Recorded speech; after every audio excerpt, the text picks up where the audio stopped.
पिछले दिनों केंद्र सरकार ने पॉपुलर फ्रंट ऑफ इंडिया यानी कि पीएफआई को बैन कर दिया है। पीएफआई के साथ उसके 8 सहयोगी संगठनों पर भी 5 साल के लिए प्रतिबंध लगाया गया है।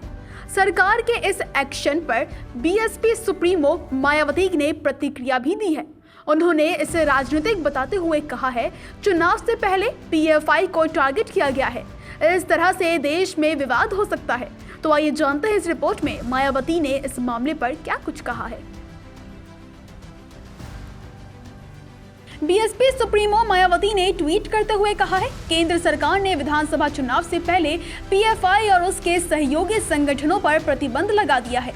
उसे राजनीतिक स्वार्थ और संघ तुष्टीकरण की नीति मानकर यहां लोगों में संतोष कम करने और बेचैनी ज्यादा है।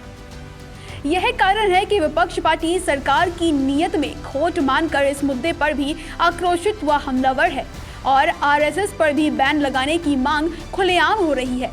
अगर पीएफआई देश की आतंकी सुरक्षा के लिए खतरा है तो उस जैसी अन्य संगठनों पर भी बैन क्यों नहीं लगाना चाहिए।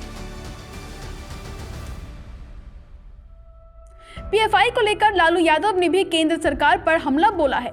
उन्होंने कहा है कि इस देश में पीएफआई ही क्यों बैन होनी चाहिए, आरएसएस को भी बैन किया जाना चाहिए क्योंकि वो लोग भी इस तरह की नफरत फैलाते हैं। सुनिए उन्होंने क्या कुछ कहा। हुआ दिखा रहे हैं लोगों के ऊपर, तो सबसे पहले आरएसएस पर बैन करिए। आरएसएस को ये उससे भी बदतर संगठन है जो हिंदुत्व का कट्टरपंथा। नीतीश कुमार को लाल किला पे भेजिएगा झंडा फहराने के लिए, नीतीश कुमार को दिल्ली पहुंचाइएगा आप, और तेजस्वी को कब तक मुख्यमंत्री बन जाएंगे? टाइम पर इंतजार करिए। आप चाहते हैं कि तेजस्वी यादव बिहार संभालें? बिल्कुल, और नीतीश जी देश संभालें। सब लोग मिलकर संभालेंगे। बीजेपी को हराया जा सकता है? बिल्कुल हराया जा सकता है। 14 से पहले बीजेपी बात हो रही है लोगों से, सोनिया जी से, मैडम से बात हुआ, संगठन का चुनाव बोली मैडम की के बाद फिर हम लोग बैठेंगे। और बड़ी पार्टी है कांग्रेस वाले बोल रहे हैं कि सोनिया गांधी नीतीश कुमार और लालू यादव से मुलाकात नहीं की। फोटो नहीं केवल 15-20 मिनट तक मुलाकात हुई। उनके चैम्बर में महिला के हाँ। घर में फोटो खिंचवाने हम लोग गए थे। बीजेपी वाला पूछ रहा है। अरे बीजेपी वाला को तो कुछ भी पूछेगा। हाँ। तो बीजेपी वाला को पता नहीं है कि मैं क्या करूं? प्रेस के लोग वहाँ 200-250 लोग गेट पर थे। 1-2 घंटा तक हम लोग से मुलाकात हुई है, विस्तार से बात हुई।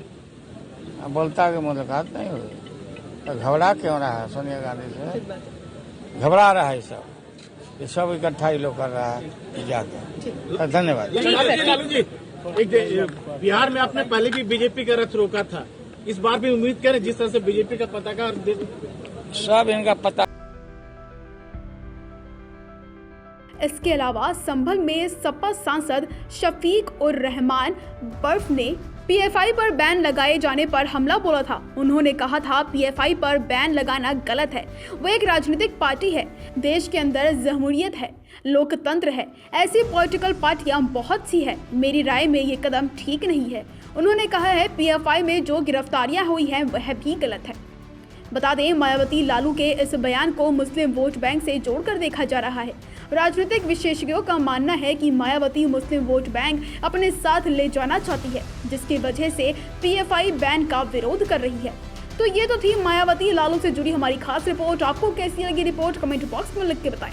इसके साथ ही इस पूरे मामले पर आप क्या कुछ सोचते हैं हमें लिख के बताएं। बाकी देश दुनिया जुड़ी तमाम बड़ी खबरें देखने के लिए बने रहें जनसत्ता के साथ।